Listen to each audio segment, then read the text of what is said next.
আসসালামু আলাইকুম। আশা করি সবাই ভালো আছেন। ফ্যাশন ডিজাইনে পড়তে হলে প্রথমত ইলাস্ট্রেশনের জন্য আমাদেরকে এই ফ্যাশন ক্রক্স আঁকা শিখতে হয়, মানে ড্র করা ইলাস্ট্রেটরের মাধ্যমে। তো আজকে আমি ইলাস্ট্রেটরের মাধ্যমে ফ্যাশন ক্রক্স কিভাবে ইলাস্ট্রেশন করা হয় সেটা দেখাবো। গুগল অথবা পিন্টারেস্ট থেকে যথাক্রমে আমি একটি ক্রক্স নিয়ে নিব। এখন আমি ক্রক্সটি কপি করে নিচ্ছি। কপি করার পর এখন আমি সরাসরি ইলাস্ট্রেশনে চলে আসলাম।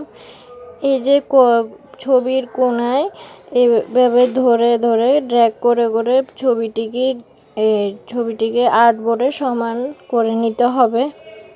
ডিরেক্ট সিলেকশন টুলের মাধ্যমে সিলেকশন টুলের মাধ্যমে এখন আমি পেন টুলটা সিলেক্ট করে নিচ্ছি।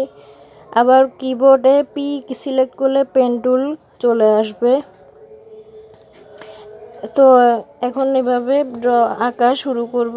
তবে হ্যাঁ, একটা কথা মাথায় রাখতে হয়, মানে মনে রাখতে হবে যে আপনার পিকচারটি অবশ্য অনেক সময় ড্র করার সময় নাড়াচাড়া করতে পারে। সেভাবে আমরা অবজেক্টের লকে ক্লিক করলে আমাদের পিকচারটি লক হয়ে যাবে, পরে নাড়াচাড়া করা যাবে না। অবজেক্ট লক, তারপর লকের মধ্যে ক্লিক করবেন। আমি যেভাবে ক্লিক করেছি, লকে ক্লিক করলে ছবিটা লড়বে না। এরপরে আমি যথাক্রমে সিলেকশন পেন টুলের মাধ্যমে সিলেক্ট করে নিলাম। অবশ্যই স্ট্রোক আপনাকে ব্ল্যাক রাখতে হবে। ফিলটা অফ করে রাখবেন, যে ফিলের মধ্যে কাটা দিলে অফ হয়ে যায়। এভাবে আমি পয়েন্টগুলো ধরে ধরে নিচে, আপনি একটু খেয়াল করে দেখুন। একটি পয়েন্ট ক্লিক করার পর আরেকটি পয়েন্টে পেন ভি এর মতো, উল্টো ভি এর মতো একটা চিহ্ন আসে। ওই চিহ্নটি আসলে আপনি ড্র্যাগ করবেন। আপনি একটু ভালোভাবে খেয়াল করলে আপনি নিজেই পেরে উঠবেন কিভাবে পেন টুল দিয়ে ড্র করা হয়। পেন টুল দিয়ে অনেক সময় প্রথম অবস্থায়, বিগিনার অবস্থায় আমাদের অনেক কষ্ট হয়। এভাবে আমরা পেন টুল দিয়ে ম্যানেজ করে নিতে পারবো এই ড্রটা। তো এইভাবে আপনি আস্তে আস্তে যেভাবে আমাদের পিকচারে যেরকম দেয়া আছে সেভাবে ওই লাইনগুলো ধরে ধরে আমরা পেন টুলে ড্র করে নিব। এভাবে আস্তে আস্তে আপনি পুরো বডিটা ড্র করে নেবেন পেন টুলের সাহায্যে। আমি খুব শর্টকাটের মাধ্যমে দেখিয়ে দিয়েছি। আপনি যদি আরও ডিরেক্ট ভালোভাবে যদি দেখতে চান অবশ্যই কমেন্টে জানাবেন, আমি আবার ভালোভাবে আপনাদেরকে দেখিয়ে দেব। যারা বিগিনার ওদের অবশ্যই পেন টুল দিয়ে ড্র করতে অনেক কষ্ট হয়, সেটা আমিও জানি। আমারও প্রথম অনেক কষ্ট হয়েছিল পেন টুল দিয়ে ড্র করতে। এখন আস্তে আস্তে আমার আয়ত্ত চলে এসেছে। তো এইভাবে আপনাকে আস্তে আস্তে ড্র করতে হবে। এই যে এমনিতেও যে পিকচারের মধ্যে যে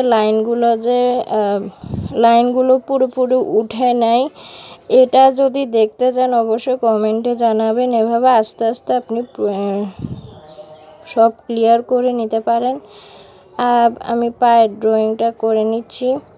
এভাবে আমি হাতটা আলাদাভাবে করে নিচ্ছি। অনেক সময় ইলাস্ট্রেশনে সব কিছু মাথা, বডি এগুলো আলাদাভাবে করে নিতে হয়, কারণ ইলাস্ট্রেশনের এই বডির উপর যখন আমরা ড্রেস পরাতে যাই, মানে ড্রেসের ইলাস্ট্রেশন বসাতে যাই, তখন হাত পা এগুলো তো দেখাতেই হবে।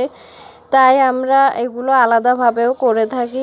এগুলো কিভাবে করে থাকি আপনাকে অবশ্যই পাশে থাকতে হবে জানার জন্য। এখন আমি এটি জাস্ট বডির এই সাইডটা করে আমি এই হাতটা আলাদা করে দেখিয়ে দেব। তো দেখুন আমি আস্তে আস্তে করছি। এটা একটু সময়ের ব্যাপার। আপনাকে ভিডিওর মধ্যে তো খুব জলদি দেখানো হচ্ছে, এটা আসলে অনেকক্ষণ লাগে। আবার যাদের হাত পাকা ওদের কমপক্ষে 20 মিনিট বা 10 মিনিট লেগে যায়। আর যারা একটু বিগিনার তাদের 1 ঘন্টা, আধা ঘন্টাও লেগে যেতে পারে। আমি যখন প্রথম ছিলাম আমার তখন অনেকক্ষণ লাগতো। বিশেষ করে এগুলো আমাদের ক্লাসে যখন নিত আমাদের অনেকক্ষণ লেগে যেত। আমরা 1 ঘন্টা নিতাম টিচারের কাছ থেকে।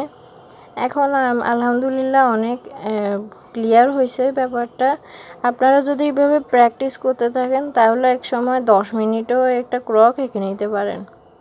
ক্রক এটা আমাদের খুবই প্রয়োজনীয়, কারণ এর মাধ্যমে আমরা আমাদের ড্রেসের ডিজাইনগুলো করে দেখাতে পারি, আরও অনেকভাবে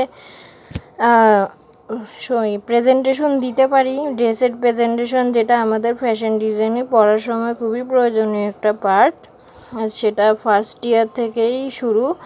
মূলত অনেকের সেকেন্ড বা থার্ড ইয়ার থেকে ড্রেসের ইলাস্ট্রেশনগুলো স্টার্ট করা হয়। অনেক জায়গায় এক এক জায়গায় এক এক ধরনের নিয়ম আছে।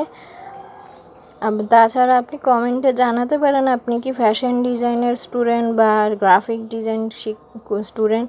এটা দোনোটার প্রয়োজন, শুধু ফ্যাশন ডিজাইনের স্টুডেন্টদের জন্যই নয়।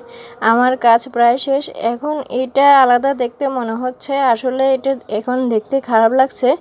যখন আমরা ড্রেস পরিয়ে দেব, উপর দিয়ে ড্রেসের ইলাস্ট্রেশন বসিয়ে দেব, তখন আর তেমন কিছুই দেখা যাবে না।